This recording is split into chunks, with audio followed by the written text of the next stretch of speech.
Monsieur Martinez, je vais donner tout de suite la parole à Coralie Mollaret qui va vous poser quelques premières questions et forcément la question politiquement coquine qui est de retour en 2023. Eh oui, Monsieur Martinez, vous vous ennuyez un petit peu, non? Non, je suis occupé, mais j'ai encore du temps. Vous avez encore du temps. Vous êtes maire de Bellegarde, président de la CCBTA, infirmier de profession. Oui. Mais certains de vos amis, de vos proches nous ont confié que le département, le conseil départemental, vous manquez un peu depuis que vous n'êtes plus. Oh, ça me manque comme toutes les choses qu'on aime, qu'on a aimées. Ça me manque un petit peu, mes amis me manquent au quotidien, mais bon, j'ai de bonnes relations avec de nombreux élus départementaux, pour ne pas dire quasiment tous les élus, et donc je les ai souvent au téléphone. On partage même des moments de convivialité ensemble, donc ne vous inquiétez pas, je ne perds pas. Je ne suis pas spécialement inquiète. Je ne perds pas la porte du département. Cette collectivité, donc vous avez perdu en 2015, vous avez essayé de vous représenter en 2021, mais vous ne pouviez pas, puisque auparavant vous aviez un emploi au conseil départemental et c'était incompatible. C'était un raté, c'est un gros raté d'ailleurs. Non, je n'ai pas essayé de me présenter puisque je suis resté au cabinet du président et je l'ai accompagné jusqu'aux élections sénatoriales puisque j'ai participé à sa campagne. Donc c'est pas un raté, je ne me suis pas présenté. Je n'ai pas voulu. Vous ne pouviez pas vous présenter. Oui, je ne pouvais pas vous présenter, mais je ne me suis pas présenté parce que je suis resté au cabinet du président en l'accompagnant pour qu'il devienne sénateur. Alors certains d'autres de vos amis nous ont confié aussi que si vous aviez été élu au conseil départemental une nouvelle fois, on n'est pas d'accord sur le beaucoup fait d'amis, de se représenter, pas se représenter. Vous auriez pu présider le conseil départemental. Voilà, c'est vrai ou c'est pas vrai? C'est de la politique. Sans langue de bois. C'est de la politique fiction, vous savez. Avec les si, on refait le monde. C'est quelque chose qui vous aurait plu? Si j'avais 11 ans aujourd'hui, je pense que peut-être que j'aurais eu une carrière politique différente.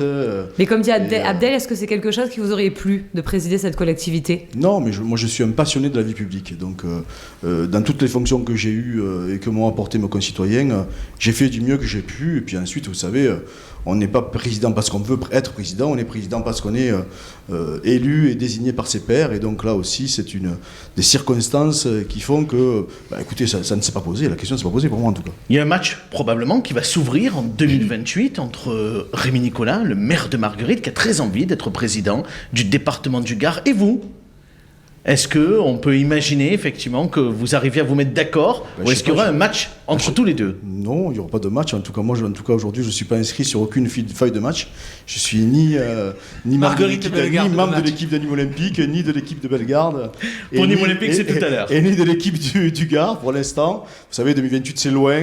Il y a d'autres échéances et non, c'est pas une option pour moi aujourd'hui. Mais aujourd'hui, quel regard vous portez sur Françoise Laurent Périgot, qui est l'actuelle présidente du conseil départemental, et quel regard surtout sur sa politique, au-delà de sa personne? Françoise Laurent Périgot est une très très bonne présidente. C'est une personne qui est une des femmes qui est élue, une des plus vieilles élues du département, dont elle connaît bien la maison. Elle a été sénatrice. Je ne sais pas si c'est un compliment ça, mais... Non, si, c'est un compliment. En termes d'ancienneté. C'est-à-dire qu'elle a de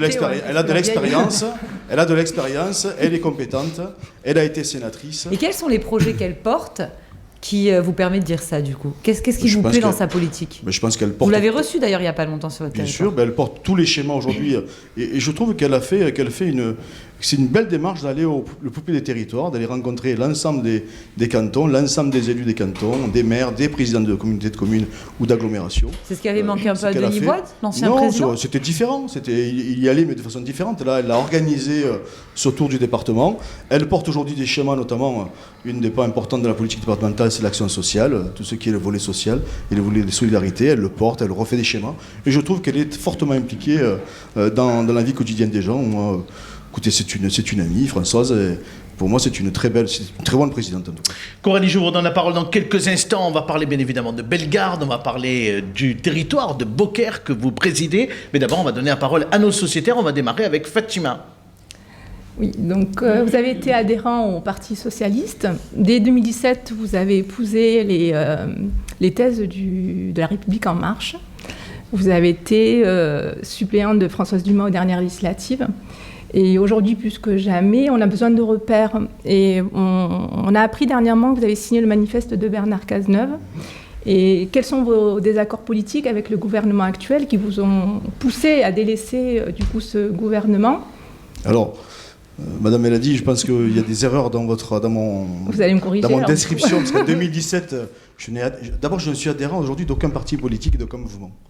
Donc j'ai été adhérent. Vous êtes à jour de cotisation. J'ai été adhérent du Parti Socialiste et je crois même savoir que je fais toujours partie des fichiers du Parti Socialiste, mais je ne suis pas à jour de cotisation.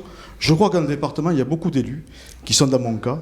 Et moi, c'est depuis 2015, puisque déjà en 2015, j'étais parmi les 3 qui étaient à jour de cotisation en 2015 quand j'ai arrêté de payer. Donc madame l'a dit, que j'ai été adhérent depuis 2017 de la République En Marche, c'est faux. Non, je n'ai pas dit que vous étiez adhérent, vous avez dit que vous avez épousé les thèses de... J'ai épousé personne, j'ai épousé une fois, je suis divorcé une fois, et pour l'instant j'ai épousé personne d'autre. Comme l'ont fait plusieurs, hein, non, vous mais n'étiez pas le seul. Peut-être que d'autres l'ont fait, mais moi c'est pas le cas. Épouser les thèses, ça veut dire que vous avez Voilà. accepté quand même d'être suppléant de Françoise Dumas. J'ai été suppléant.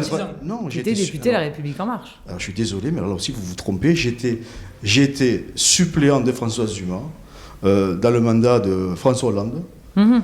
Donc là, j'étais suppléant. Elle a été élue, j'ai été suppléant. Oui, mais aux dernières législatives. Aux dernières législatives, en 2017, je n'ai pas été candidat, ni suppléant.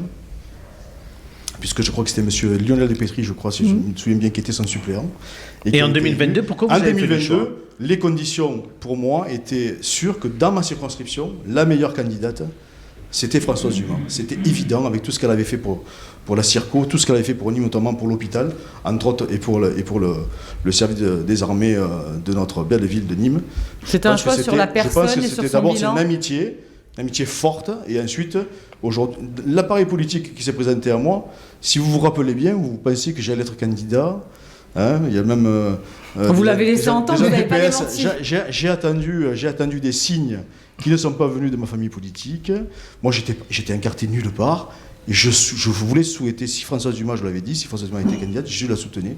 Parce que c'est une amie et parce qu'elle faisait un très bon boulot. Et aujourd'hui, ma foi, chacun... Quel regard vous portez sur Yohann Gillet, d'ailleurs, qui l'a remplacé en tant que député aucun regard, c'est le Rassemblement National. C'est le Rassemblement National, c'est mes ennemis politiques, c'est le Rassemblement National. Donc moi, je suis viscéralement, structurellement, humainement...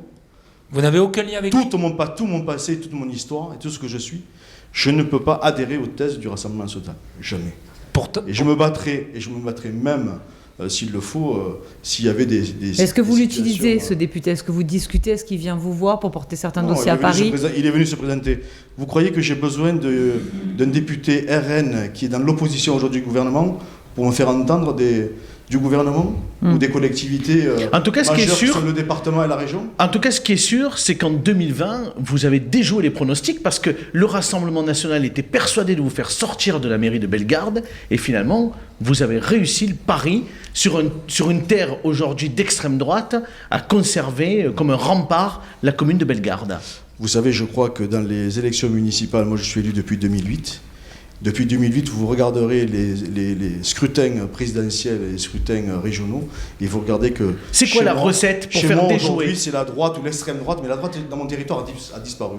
Non mais monsieur le maire, ce qui est intéressant, Juan Martinez, ce qui est intéressant, c'est que vous avez réussi à déjouer les pronostics du Rassemblement National. C'est quoi la recette pour faire en sorte que le Rassemblement National ne s'étende pas sur le Gard ? La question, elle se pose aujourd'hui. La question, c'est qu'il faut travailler. Moi, je travaille, je porte un projet local sur ma commune, je fais des actions, je m'occupe de la vie des gens, je mets en place des équipements, je suis attentif aux inquiétudes des uns et des autres dans tous les domaines. Et vous obtenez cette reconnaissance. C'est ça la fonction et la relation qu'on a quand on est élu local avec sa population. Et moi, je suis j'aime ma population, j'aime quel que soit leur vote aux élections autres que la municipale, profondément, j'ai un attachement profond à ce territoire que mes parents ont choisi quand ils sont venus s'installer ici en France. J'avais 11 mois, et depuis, je me sens pleinement de ce territoire, ancré dans ce territoire, avec toutes les traditions et les fonctions de ce territoire. Corentin, vous vouliez rajouter un élément ? Oui, pour prolonger votre question, parce que le Rassemblement National, avec Julien Sanchez, maire de Beaucaire, lorgne aussi sur l'intercommunalité et la CCBTA. Oui, vous savez, c'est... Ils n'y sont pas arrivés jusque-là. Et pour l'instant, on est un groupe, il y a 5 communes dans mon territoire, il y a 4 communes qui s'entendent, il y a aussi les élus de Beaucaire aussi, avec lesquels on partage des idées, des valeurs, et on mène une politique, je pense, bénéfique pour notre territoire. Nicolas, peut-être pour terminer rapidement, parce qu'il n'a pas répondu à la question de Fatima, pourquoi Bernard Cazeneuve en 2-3 mots, rapidement ? Parce que je pense que Macron, en tant que président, c'est terminé, puisqu'il ne pourra pas se représenter, de toute façon. Et que je pense que Bernard Cazeneuve, je le connais. J'ai soutenu Bernard Cazeneuve. Je me rappelle que j'étais allé le voir, avec beaucoup de militants d'ailleurs, à Morosan, dans son discours. C'est quelqu'un qui compte aujourd'hui dans la famille socio-démocrate de notre pays. C'est quelqu'un qui est responsable, qui, je crois, qui a l'autorité morale et intellectuelle pour porter aujourd'hui un programme à présenter à nos concitoyens pour demain essayer que la gauche arrive au pouvoir, que la gauche prenne aujourd'hui la gestion de ce pays, et qui en a besoin. Ce pays a besoin d'être rassemblé, a besoin d'être apaisé, mais aussi avec des vraies convictions et une vraie force morale. Vous ne croyez pas dans les chances de Carole Delga? Si, mais Carole Delga, pour l'instant, elle n'est pas candidate. Et même Cazeneuve, il n'est pas encore pas candidat. Quand je parle que Bernard Cazeneuve peut être une autorité morale, aujourd'hui, il n'est pas candidat à l'élection présidentielle. Hein. Il appelle à un rassemblement, aujourd'hui, des forces de gauche. Il a été choisi par le PRG pour présenter un projet présidentiel. Pour l'instant, il a été choisi, il a été adoubé, c'est pas encore signé, il n'a pas déclaré sa candidature. Ou en tout cas, j'ai raté quelque chose. C'est ce qu'écrivent les éditorialistes. Ça se prépare. C'est ce qu'écrivent les éditorialistes aujourd'hui, mais pas aujourd'hui formellement. Allez, Nicolas, votre question à notre invité. Je voulais vous dire, madame, elle a dit que la présidente du département, Françoise Laurent-Périgot, le député Boide et Alexandre Pissas soutiennent aussi la démarche de Bernard Cazeneuve. Je ne suis pas sûr qu'il soit PRG. Nicolas, votre question. On verra la suite. En tout cas, on vous laissera discuter entre socialistes après. Nicolas, votre question. Il est peut-être pas PRG, en tout cas, ce qui est sûr, c'est qu'il n'est pas socialiste. Mais je voulais vous poser une question il est socialiste, monsieur Pellegrini. Ça dépend de ce que vous entendez par socialiste. Le socialisme au sens de Jaurès, par exemple. Vous êtes socialiste, monsieur Pellegrini? Je me considère socialiste. Ah, d'accord. Vous croyez que les Insoumis sont socialistes? C'est un programme socialiste, en tout cas, il est... Je ne suis pas sûr. En tout cas, c'est pas comme ça qu'il est présenté. Confondons les programmes. Comme un programme éco-socialiste. Si marche bien la NUPES. C'est pas comme ça. Mais bon, c'est pas grave. Si vous voulez, on aura des grands débats idéologiques, ce sera avec plaisir. Mais je voulais vous parler d'une chose, parce qu'il y a assez peu de temps, vous vous êtes présenté à la présidence d'EDF. Alors c'était un coup de communication qui était intéressant, parce que ça permettait de parler des problèmes énergétiques que rencontraient les administrés et les collectivités. Néanmoins, je voulais vous poser la question, puisque ayant justement soutenu Madame Dumas, qui voulait se présenter en tant que députée dans la majorité d'Emmanuel Macron, est-ce que vous êtes pas finalement trompé de stratégie? Parce que Emmanuel Macron est le président de la République qui a refusé la proposition de la France Insoumise de faire un pôle public de l'énergie, et le président de la République qui a refusé que l'on bloque les prix pour que les administrés puissent pouvoir respirer un petit peu financièrement, et aussi le président de la République qui a refusé de taxer les profiteurs de crise comme Total, justement pour éviter qu'à la pompe, les Français ne soient asphyxiés. Est-ce que du coup, il n'y avait pas un léger problème, un léger paradoxe stratégique et idéologique de votre part? Mais vous savez, votre responsable de Circo, apparemment, qui a eu, je pense, qui ne s'est pas bien comporté pendant la campagne législative, je le dis assez crûment. Je pense que c'est léger, quand je dis ça, c'est très léger. Je pense qu'il faudrait qu'il se regarde un petit peu pour voir qui il est, d'où il vient et ce qu'il propose aux gens. Moi aujourd'hui, vous savez... Après, Charles Ménard ne représente pas tous les insoumis de Nîmes. Non, j'ai pas dit ça, mais c'est le responsable aujourd'hui, je crois, de la Circo. Ce que je dis, monsieur Pellegrini, c'est que moi je suis un élu local de terrain. Ce que j'ai compris aujourd'hui dans cette exagération des prix de l'énergie, c'est qu'il ne nous a pas échappé et que chez nous, il y a EDF, qui est une société où il y a jusqu'à présent, ils étaient quoi, 70%, 78%, maintenant ils sont à 82%. Il y a le projet du gouvernement de nationaliser, prendre tout le capital d'EDF, ce qui me paraissait à moi une bonne chose. Ça, c'était pendant la campagne.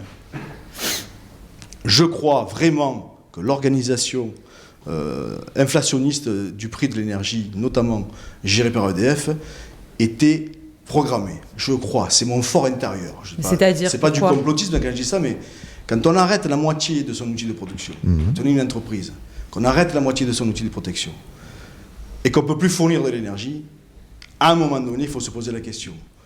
Moi, si je veux gagner de l'argent, ou si je veux que mon entreprise marche, je ne m'arrête pas de produire la moitié de ma production comme ça du jour au lendemain, même si les justifications de corrosion ou autres étaient peut-être justifiées, mais on aurait pu planifier ces arrêts. Rappelez-vous que dès qu'ils ont remis en route les centrales rapidement, très rapidement. Donc vous voyez, moi je pense qu'aujourd'hui, on a profité entre guillemets de cette inflation pour nous faire payer plus Je le crois vraiment, je le crois réellement. Et pour commencer à financer les futurs EPR qui sont aujourd'hui mis sur la table avec les réacteurs de nouvelle génération. C'était prévu, quoi. Moi, je pense que c'était prévu. On ne peut pas aujourd'hui raisonnablement penser que des gens aussi compétents, aussi intelligents puissent se faire comme ça du jour au lendemain, arrêter la moitié de l'outil de production. Allez, Coralie, c'est ma conviction en tout cas. Coralie, 2-3 questions pour terminer cette interview. Sur les dossiers locaux, donc on va parler d'abord transport. Fermé depuis 8 ans, ça y est, la voie ferrée de la zone industrielle d'Omicia à Beaucaire va rouvrir fin mars. En quoi est-ce une bonne nouvelle pour le territoire et comment la CCBTA a accompagné ce projet? Alors la CCBTA a accompagné ce projet parce qu'avant c'était géré par une association de riverains, des industriels qui sont sur la zone d'Omicia. La CCBTA avec la CNR à parité, on a récupéré la gestion de cette voie ferrée. On l'a remodernisée avec l'aide de la région et l'aide de l'État. Donc on a tous mis entre guillemets de l'argent. Et je trouve que c'est très important d'avoir une voie ferrée qui arrive au sein même d'une zone d'activité industrielle comme Beaucaire. Ça permettra aussi de mettre moins de camions sur les routes.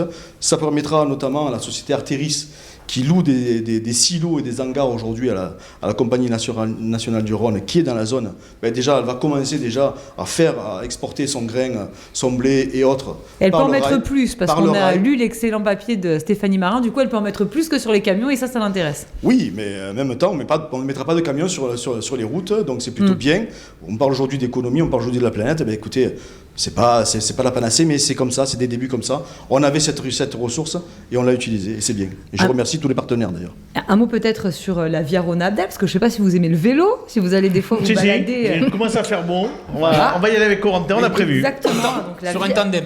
La Via Rhôna qui doit relier à terme le port de Bellegarde à celui de Saint-Gilles. Où est-ce que vous en êtes et surtout, quelle politique vous allez mettre en place pour la rendre attractive? Parce que l'affaire c'est bien, mais quelle stratégie vous allez faire pour qu'elle puisse être fréquentée? Alors, la Via Rhôna, il y a deux tronçons de la Via Rhôna. La Via Rhôna Beaucaire-Bellegarde qui est aujourd'hui effective. Elle est réelle, donc les gens déjà l'utilisent. Et ensuite, on est en train de finaliser, là, dans les prochaines semaines, va se finaliser la voie entre Beaucaire et Fourques, c'est-à-dire Arles finalement, et donc on aura une boucle qui ira de Tarascon, qui ira Arles-Tarascon, mais Arles-Port-Saint-Louis, et donc du coup on va faire une boucle très importante, on a relié, donc on a fait ces 15 km et 14 km, donc on a déjà fait 29, et on va faire à peu près 12 km, 12-13 km supplémentaires entre Bellegarde et Saint-Gilles, c'est le 3e tronçon que nous allons aménager. Et est-ce que vous avez prévu des animations? Oui, vous savez, on est en train d'aménager, on a aménagé des aires de camping-car à Beaucaire, on va en faire une maintenant sur Valabrègue. On va essayer d'aménager aussi une aire de camping-car sur Beaucaire. On est en train aussi de dynamiser aujourd'hui tout sur le parcours, notamment les restaurations. On est en train de discuter avec VNF sur la maison du Garde et de l'Écluse du Nourriguier, où c'est une vieille maison un peu abandonnée. Je disais que si le VNF voulait nous la céder ou nous la céder en concession, on pourrait peut-être aménager, faire une halte un peu plus sympa. On installe aujourd'hui des labels vélo, c'est-à-dire qu'on paye aujourd'hui pour les prestataires, que ce soit les restaurants, que ce soit les hôteliers, tous les gens qui sont prestataires du label vélo. Voilà, donc c'est important tout ça. J'ai une dernière question, c'est sur votre budget. Vous avez débattu des orientations, vous avez bientôt voté votre exercice. La CCBTA, contrairement à d'autres intercommunalités, elle a quand même un peu de sous. Vous empruntez très peu et vous avez bien sûr de la fiscalité qui rentre. Est-ce qu'à un moment donné, vous allez vous dire, on va essayer de diminuer les impôts des administrés qui peut-être ce soir vous regardent? Alors vous savez, la CCBTA, elle a des caractéristiques. Nous n'avons pas de foncier sur la taxe foncière. Nous n'avons pas de taxe foncière bâtie au niveau communautaire. Comme à Nîmes Métropole, oui. On n'en a pas. Zéro. La taxe GEMAPI, que toutes les agglomérations et communautés communes ont mis en place, nous, c'est zéro. Pourquoi? Parce qu'on a fait le choix de le porter, nous, et de ne pas faire supporter ce poids aujourd'hui par nos concitoyens. Donc, vous voyez, on ne diminue pas des impôts, on n'en crée pas. C'est encore mieux. Il vaut mieux ne pas créer l'impôt que le diminuer. Si on ne le crée pas déjà... Juste un tout dernier mot, parce que vous avez la compétence aussi sur le développement économique. Il y a une grosse logistique avec Lidl qui s'est installée il y a maintenant quelques mois. Pourquoi vous arrivez à attirer des entreprises aujourd'hui, des belles entreprises sur les territoires de Beaucaire, parce que vous avez mis en place une stratégie de marketing territorial, parce que vous développez aussi cette activité-là, parce que pour vous, c'est important aussi que les entreprises, c'est aussi des emplois sur le territoire. Pour moi, l'économie est essentielle. D'abord, notre seule ressource aujourd'hui communautaire, c'est l'économie, c'est la ressource éco. c'est la CFE, c'est la CVAE, c'est les entreprises qui payent les impôts chez nous.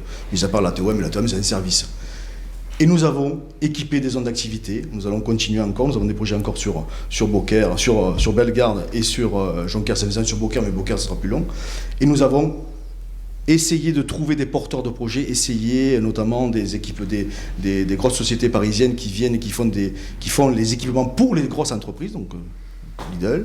Mais pour d'autres, on a... C'est une vraie stratégie à long terme. Oui, c'est une vraie stratégie. On a aujourd'hui quasiment bouclé notre foncier économique qu'on a aujourd'hui. Et il vous en reste encore du foncier ? Il ne nous reste pas pratiquement plus. On a 4 fonciers aujourd'hui qui sont sous compromis, à moins qu'un compromis se dédie et qu'on laissera pour une autre entreprise. Mais aujourd'hui, on n'a pas assez de foncier. On a des demandes.